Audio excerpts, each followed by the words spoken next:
On the 29th of February 1940, though 4 white women were nominated for the Academy Awards Best Actress in a Supporting Role category, the Oscar was won by their fellow and only African-American nominee, Hattie McDaniel, for her memorable performance in Gone with the Wind. This was one of the first milestones in Hollywood in its thus far short lifespan. And yet, what seemed like an inclusive act was merely one nice event in the eye of the storm. Hattie McDaniel was a popular actress, but had to work menial jobs to make ends meet. She was not spared from segregation, and even faced it while her Oscar was freshly engraved with her name on it. Shiny awards are nice, but when your country is built on a foundation of inequality, no amount of livery and pomp will remove the truth.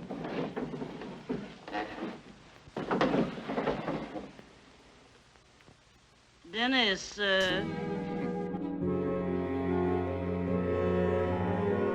Hattie McDaniel was the youngest of 13 siblings, born in Wichita, Kansas, on the 10th of June 1893. Her parents had both been slaves before being emancipated, and her father had fought in the Civil War. Her first memory would be her and her siblings performing before a crowd as part of a routine. McDaniel and her family formed a vaudeville act, as their father didn't want his children to perform menial domestic jobs, which were usually the only work available to African Americans at the time. The family moved to Denver, Colorado in 1901 and toured widely with their act. It was tiring and demanding work, especially for a child, but Hattie claimed that the applause from the audience was well worth the effort. Hattie stood out with her sassy sense of humour and strong singing voice. However, come the 1920s, vaudeville started to go out of fashion and cinema was far more popular, not to mention cheaper for people who were now destitute after the Wall Street crash.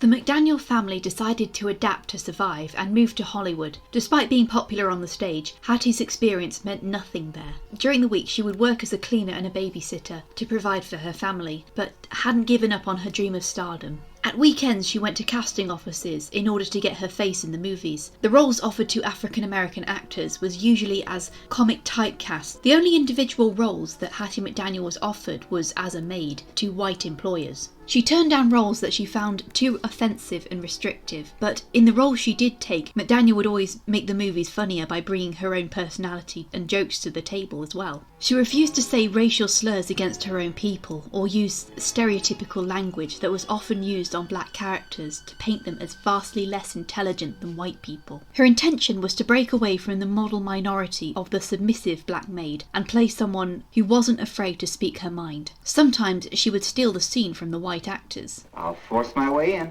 If you do, she told me to throw a pitcher of water plumb in your face. I'll risk it. It was orders. Hey, you wait a minute. What you want? Where'd you get that gold brooch? You mean this scrumptious piece of jewelry? Yeah, where'd you get it? It was given to me. Who gave it to you? Ask me no questions and I'll tell you no lies.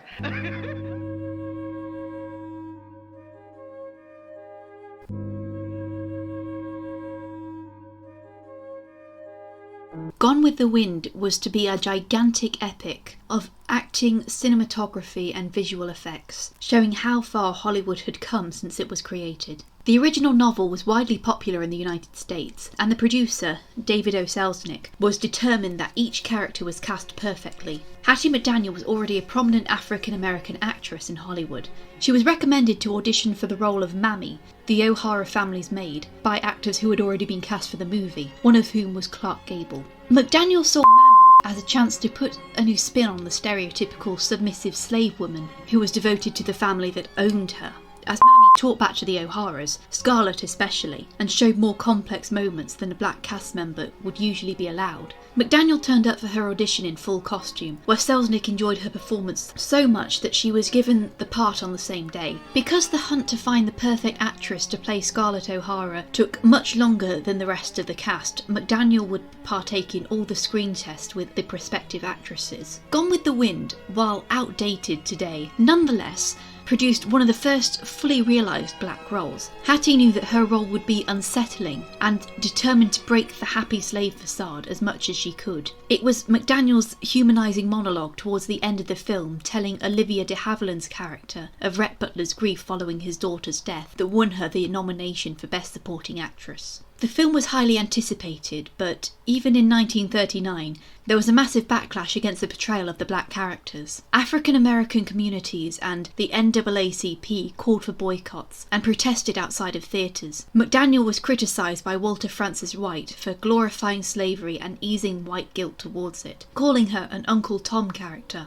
McDaniel replied, "I would rather play a maid and earn $700 a week than be a maid and earn $7. She also added that since White was only 1/8 African American, he didn't have the authority to speak on behalf of all black people. However, there was a portion of the African American community that praised McDaniel for her performance, as the role definitively showed that black actors could be just as good as whites on screen. When the movie was first premiered in Atlanta, Georgia, Hattie, along with all the other black cast members, were noticeably absent. In truth, Lowe's Grand Theatre was a white-only building, barring anyone who was African American from attending the premiere. This sparked public outcry, but McDaniel decided not to kick up a fuss and wrote to Selznick the week before saying that she was unavailable. Nevertheless, McDaniel's performance earned her the Oscar for Best Supporting Actress in 1940, although the Coconut Grove, now the Ambassador Hotel, where the awards ceremony took place, was segregated, and Hattie and her escort had to sit at the back of the room. Hattie McDaniel's usual affair of the strong-willed and sassy black woman was considerably toned down during World War II. Hattie would help towards the war by visiting and performing at military bases. She and many other actors raised funds for the American Red Cross via NBC Radio. In 1942, she had earned enough money to buy a 15-room mansion in Beverly Hills.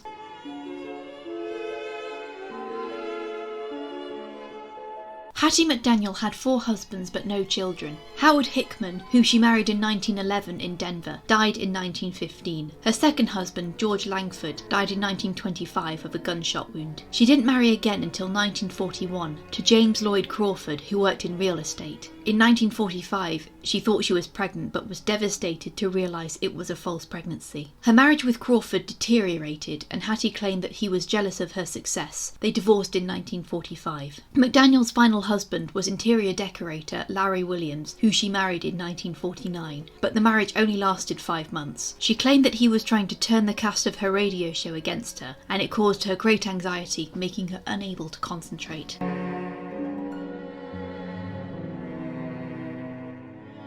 McDaniel dedicated herself to television and radio in her final years. She was the first African American to be given her own radio show, Beulah.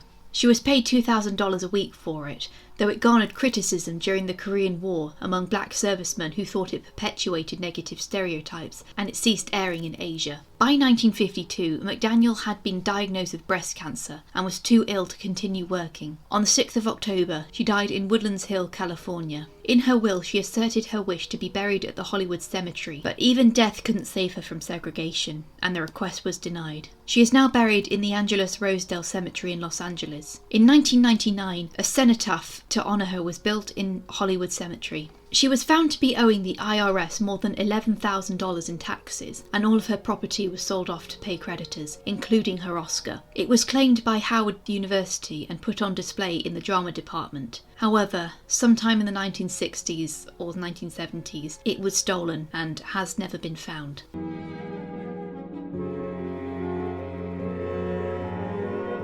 Yes, Hollywood loves their biopics, especially when it's about a talented person trying to make it in the big, cruel system. And they love movies about making movies. Hattie McDaniel's story is bittersweet and it deserves to be told. It would show her optimism and perseverance against segregation while showing the systemic oppression faced by African American actors, a struggle that is still relevant today. A movie about the making of Gone with the Wind seems like the ideal opportunity to highlight the flaws of the film and the problems behind nominating non-white actors and filmmakers in the Academy Awards. I don't have any extreme opinions one way or the other towards Gone with the Wind. I know how groundbreaking it was for its time, but I can understand the unfortunate implications that rise from the movie itself as well as its legacy. The thing is, something that can seem extremely progressive and nuanced for its time can, however unintentionally, age the worst and can be dismissed by younger generations as just as problematic as everything else for its time.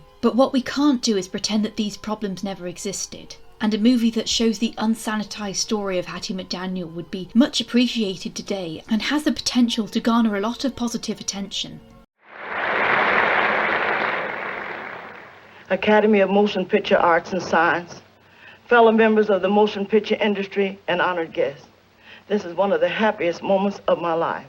And I want to thank each one of you who had a part in selecting me for one of the awards. For your kindness, it has made me feel very, very humble. And I shall always hold it as a beacon for anything that I may be able to do in the future. I sincerely hope I shall always be a credit to my race and to the motion picture industry. My heart is too full to tell you just how I feel.